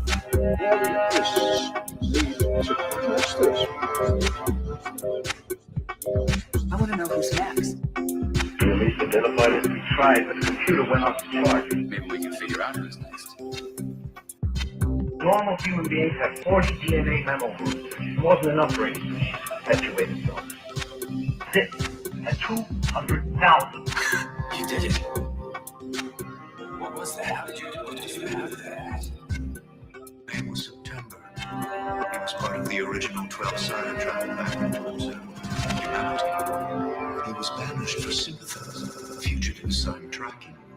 The same fugitives were in possession of the anomaly. Why go to such lengths to protect a genetic defect? I do not know. I would like a protocol suspension to travel back to when I can eradicate these resistors. We are not prepared to deal with a readjustment of probability.